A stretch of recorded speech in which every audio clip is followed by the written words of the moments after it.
Salut, je suis heureux aujourd'hui de vous parler d'un sujet qui vous concerne tous. Je vais vous parler de la consolation que Yahvé donne à ceux qui souffrent, qui pleurent et qui lamentent. Je parle peut-être à quelqu'un qui pleure le départ d'un frère, d'une amie, d'une mère.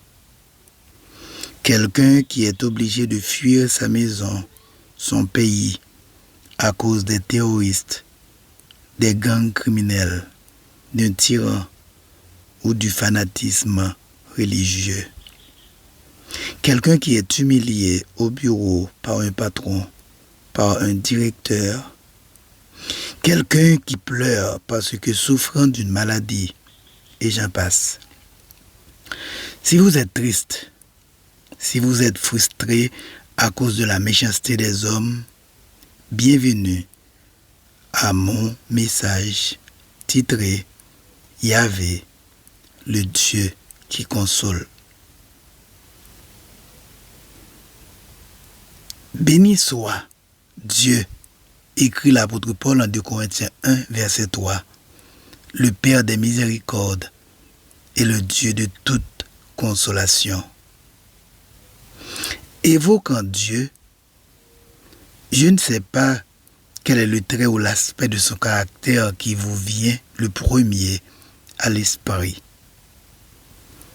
Si nous interrogeons les gens autour de nous, il y a fort à parier que beaucoup d'entre eux, comme je l'ai encore entendu cette semaine, accuseraient Dieu au mieux d'indifférence envers le monde, au pire de mépris ou de dureté.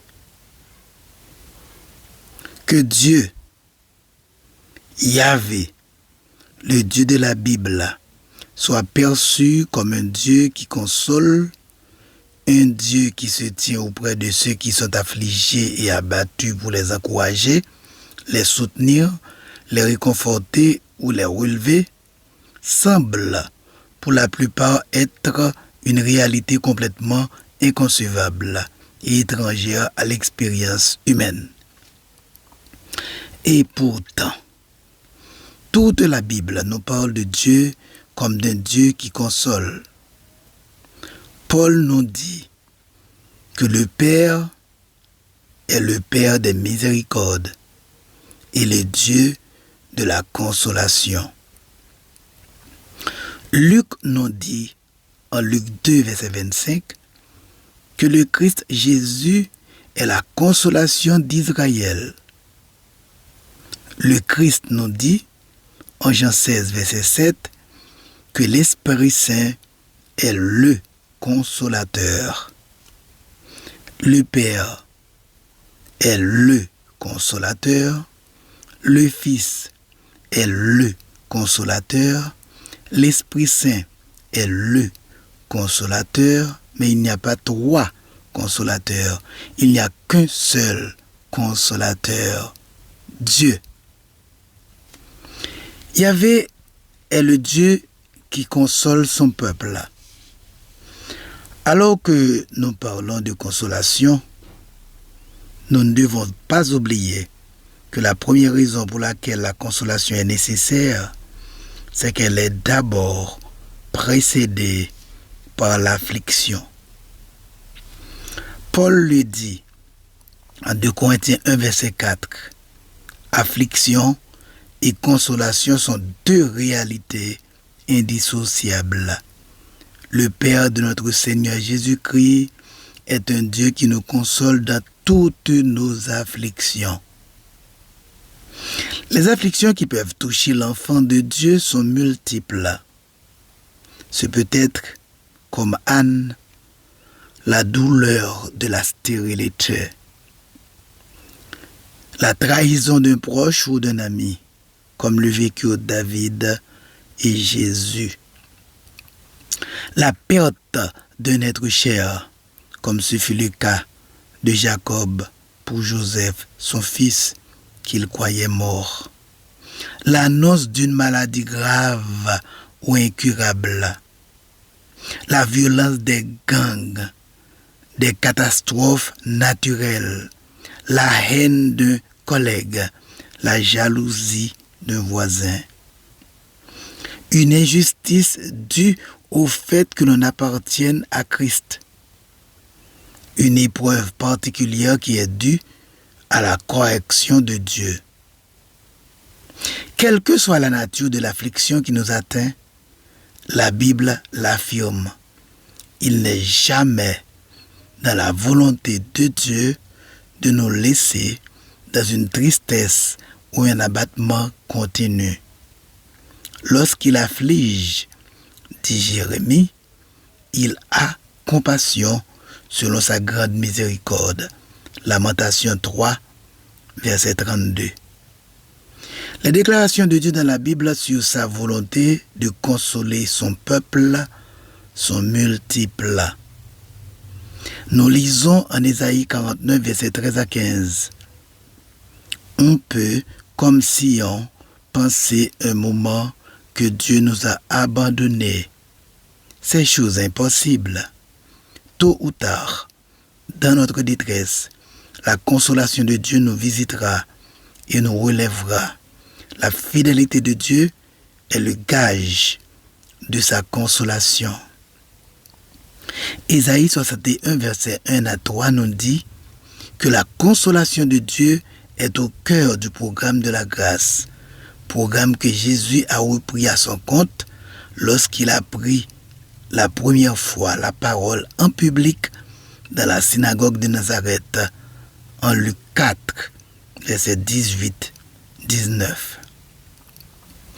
En Ésaïe 40, versets 1 et 2, nous voyons que la consolation est un ordre que Dieu donne après l'affliction. Il y a un temps où le pécheur doit être repris et affligé à cause de son péché, et un temps où après sa repentance, il doit être consolé. Ésaïe 66, verset 12-13 nous dit de quelle manière Dieu veut consoler son peuple, en nous faisant sentir comme une mère toute sa tendresse et son affection pour nous. Dans la consolation qu'il prodigue, Dieu se montre un père au cœur de mère. Chers amis, Yahvé est le meilleur consolateur. Si Dieu se présente à nous sous les traits du consolateur, c'est qu'il y a des situations dans la vie du peuple de Dieu ou de certains hommes qui, en termes de douleur, sont hors de portée des consolations humaines. Dieu seul peut, par son esprit, descendre dans la fosse de la détresse dans laquelle est plongé un homme pour venir le chercher et le relever. J'en ai cité déjà quelques-uns, mais les exemples bibliques de personnes inconsolables que Dieu est venu relever sont multiples. Il y a le cas de Jacob. Après que ses fils lui aient rapporté la tunique ensanglantée de Joseph, tous ses fils et toutes ses filles vinrent, est-il dit, pour le consoler. Mais il ne voulut recevoir aucune consolation. Entre parenthèses, je me demande bien ce que pouvaient lui donner comme parole de consolation les frères de Joseph, eux qui étaient coupables de l'avoir vendu à un marchand d'esclaves. Jacob disait, c'est en pleurant que je descendrai vers mon fils au séjour des morts. Genèse 39, verset 35. La peine de Jacob ne disparaîtra qu'au moment où il verra de ses propres yeux ce que Dieu a fait pour Joseph du mal que ses frères avaient commis contre lui. Il y a le cas d'Anne, femme d'Elkana, dont sa rivale Pénina se moquait pour sa stérilité. Son mari essayait bien de la consoler en lui disant « Est-ce que je ne vaux pas pour toi mieux que 10 fils? 1 Samuel 1, verset 8. Sa réflexion maladroite ne faisait qu'accentuer sa souffrance. Anne ne sera consolée qu'au moment où Dieu lui fera la promesse de lui donner un fils. Il y a le cas plus particulier de David et Bathsheba, qui voient le fils né de leur adultère mourir. Après les avoir châtiés, Dieu les consola en leur donnant un nouveau fils, Salomon, qui deviendra le successeur de David. 2 Samuel 12, verset 24. L'exemple de Salomon confirme l'idée que la consolation de Dieu accompagne son pardon. Nous devons donc accepter l'idée, en tant qu'être humain, qu'il y a certaines détresses, certaines afflictions que seul Dieu peut consoler. Asaph le partage dans un des psaumes qu'il a écrit. Au psaume 77, versets 3 et 4, Asaph a dit: au jour de ma détresse, je cherche le Seigneur. La nuit, mes mains sont étendues sans se lasser. Mon âme refuse toute consolation. Je me souviens de Dieu et je gémis. Je médite et mon esprit est abattu. Au moment où Jésus naquit, eut lieu ce qu'on a appelé le massacre des innocents, la mort de tous les enfants entre 0 et 2 ans, ordonné par Hérode. À ce sujet, il est dit: on a entendu des cris à Rama, des pleurs et de grandes lamentations. Rachel pleure ses enfants et n'a pas voulu être consolée parce qu'ils ne sont plus. Matthieu 2, versets 17-18. Qui d'entre nous pourrait être à la hauteur pour consoler une mère qui vient de voir sous ses yeux son fils égorgé, sa famille décimée? Il y a des consolations que Dieu seul peut prodiguer. Une de celles-ci est l'idée qu'un jour, au ciel, auprès de Dieu, tout sera bien et rétabli. Il y a des peines qui, j'en suis certain, sont si grandes que ce n'est qu'au ciel qu'elles seront apaisées. Jésus le dit de Lazare, le pauvre qui vivait chaque jour à la porte du riche sans rien recevoir.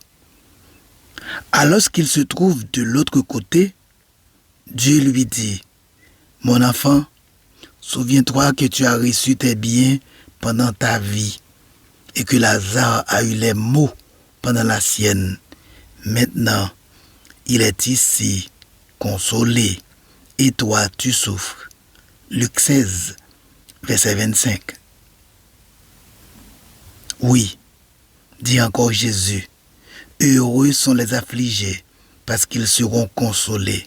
Matthieu 5, verset 4. Mais malheur à vous riches, car vous avez votre consolation. Luc 6, verset 24.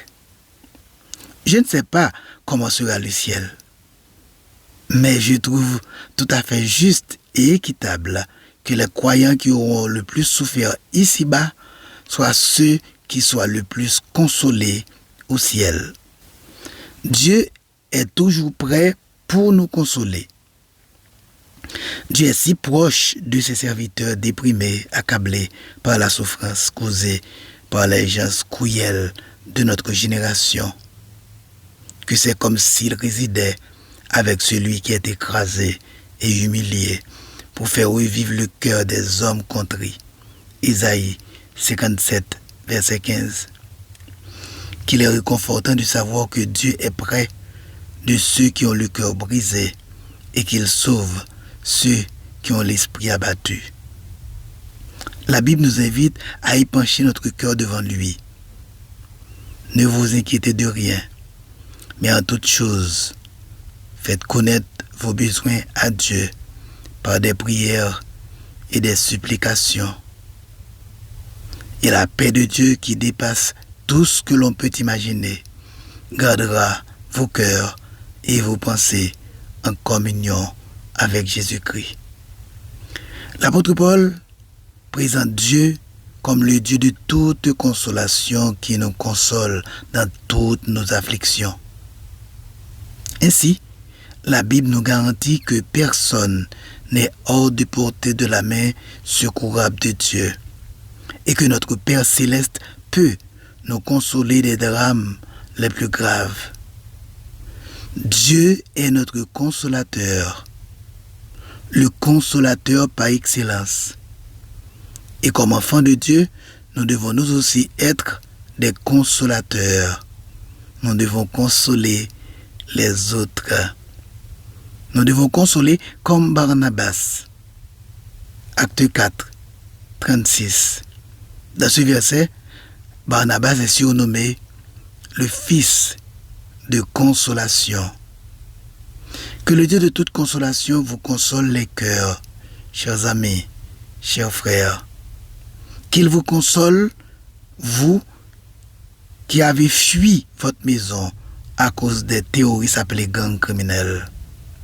Qu'il vous console, vous qui avez été trahi par un amant, un mari, une femme. Qu'il vous console, vous qui souffrez de l'humiliation au bureau. Qu'il vous console, vous qui vivez en exil dans un pays étranger à cause des gens cruels. Que mon bon Dieu enlève les larmes de vos yeux et qu'il vous accorde sa joie. À bientôt, chers frères, chères sœurs et amis. Que mon bon et grand Dieu vous bénisse.